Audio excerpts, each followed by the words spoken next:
Everyone, so I'm doing Monday Madness.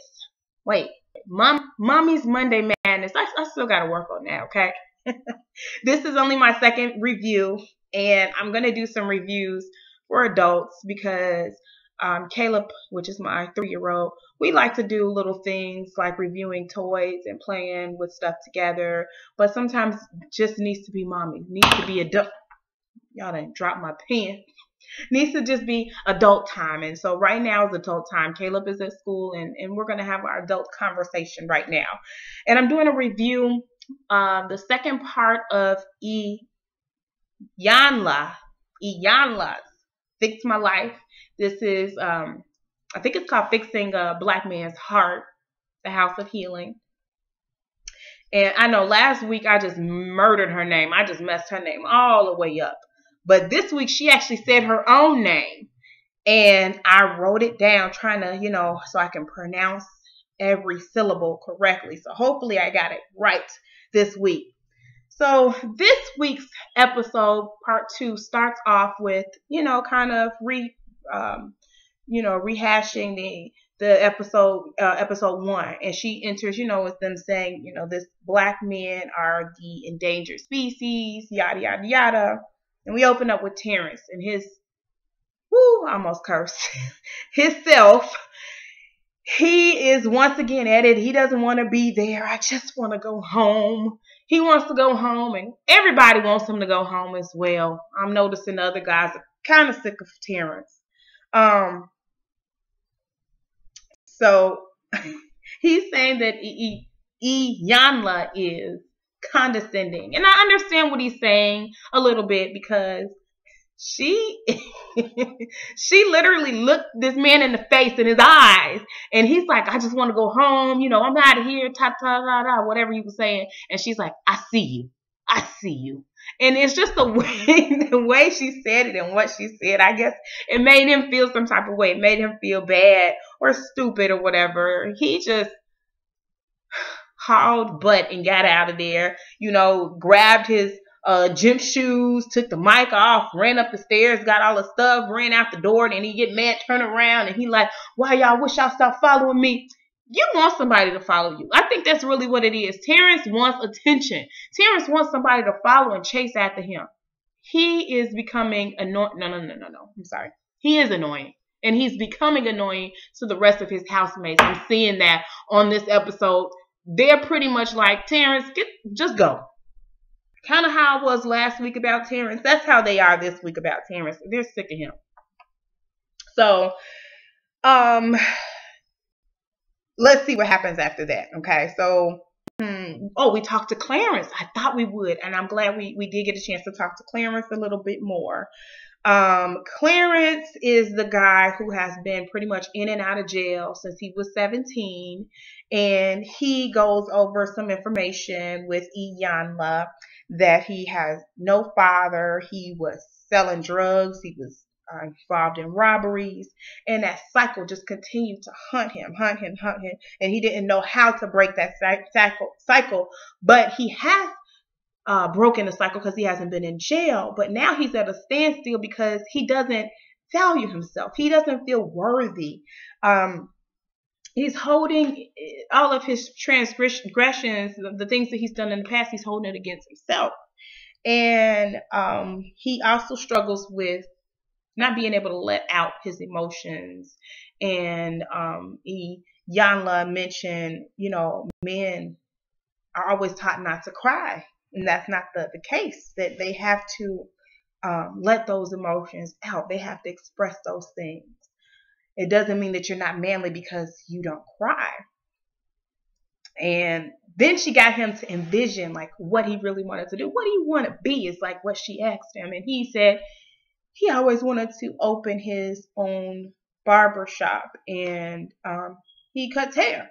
And she asked him, was he licensed? He said no. So she told him, what is it going to take for you to be licensed? She tried to get him to envision everything, how it would look, his barbershop, how that would all look, how many chairs he would have, how many barbers he would have, what the name would be. So she wanted him to get that picture, that image in his head so that he can go after it. so that it can become real to him, so he can know that he can do it. The next thing they did is she sent three of the guys out, which would be Kevin, Terrence, and Michael. Sent them out. Well, I should go back a little bit because Terrence did come back again. Sick of his self. Excuse me. He came back again. So those three went to something called the Midnight Mission, and they were doing some service work. So they were serving and the homeless and the less fortunate. And it gave them a really sense of pride, a really good sense of pride.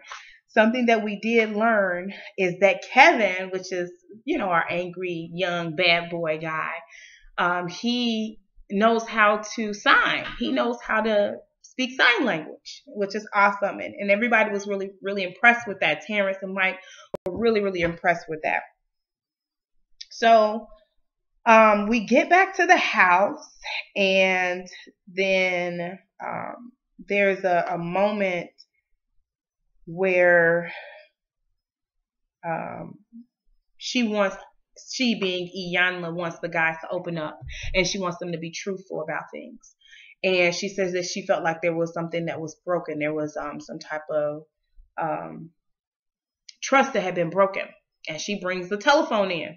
She had a telephone from the kitchen, a landline, and she wants to know who's broken this who's broken this trust. I tell you, this lady, if she not somebody mama, like okay, again, I can understand where Terrence is coming from when he says that she's condescending, but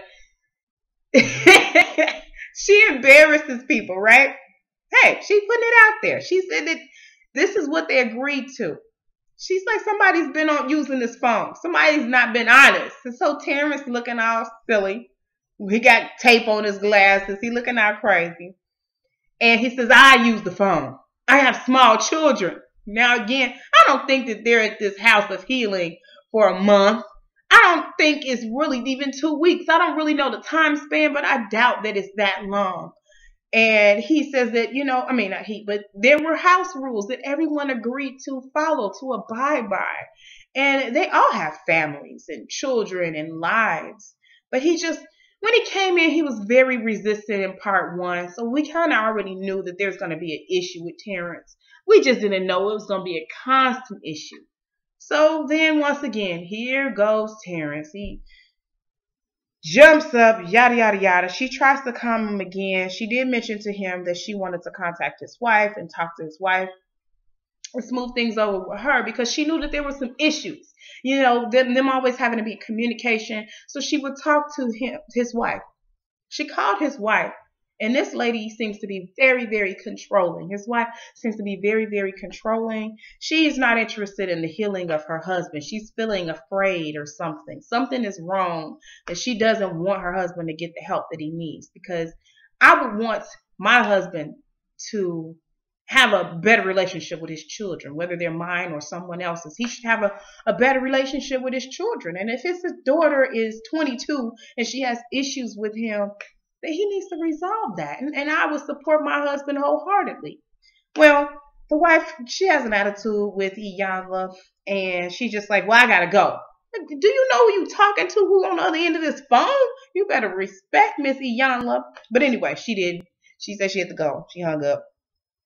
And once again, Mr. Terrence says he's out of there. He's out of there. This is when we get a moment to talk a little bit more to Mike. And Mike again is Michael Bass from Boys to Men, the original group Boys to Men. And it's kind of as I thought that there were going to be some other issues.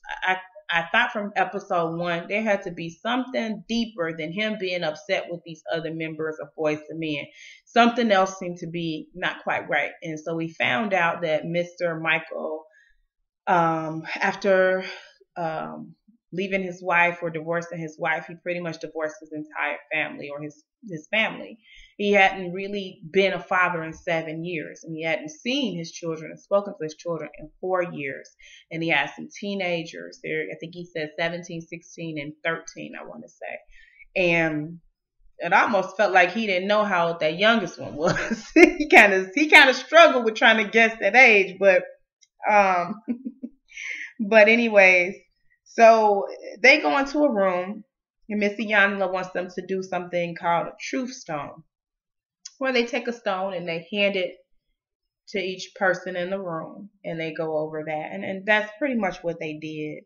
Mike struggled with his father being murdered when he was young. Um, he was 16 and he was already in the group. And then while he was on the road, his road manager was also killed. And he looked at him as a father figure as well. So he's been dealing with abandonment. And I kind of figured that it was going to be something bigger than just boys to men issues. He has been dealing with abandonment issues, but he's not truthful. He hasn't told, even his own wife, he didn't tell his wife that he had MS. So anyways, this episode really talked about being open and being honest. They did bring in a doctor. What was this doctor's name? I thought I took notes. Oh, Dr. Steve. They brought Dr. Steve in and he did get a chance to kind of connect with the guys. And that's one thing that I do like about this one is because she brings in other males to talk to them. She understands that she can't do this because there's even though she's a mentor and she's a counselor and things of that nature, she's talking to men. So she has to have a male figure there in order to reach these guys. It only makes sense. So again, this episode had to be dealt a lot with being open and being honest.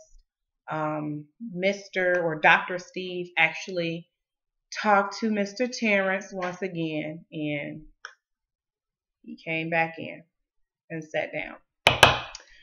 And he listened to Dr. Steve talk again. So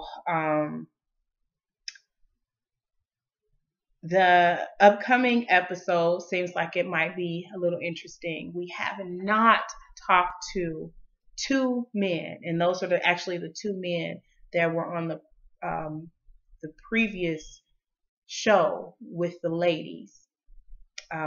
And that would be Michelangelo, and gosh darn it, I didn't forget the other guy's name, but he's the youngest guy on the show. He is 29 and he has glasses on, but I just can't think of his name right now. I'm feeling as though he and it was a girl that was on the Angry Black Woman episodes. And I can't think of her name either. It seems like these two might be similar. Like, why are you guys on the show? And I cannot think of this young lady's name that was on that one. But anywho, I don't want to keep going back.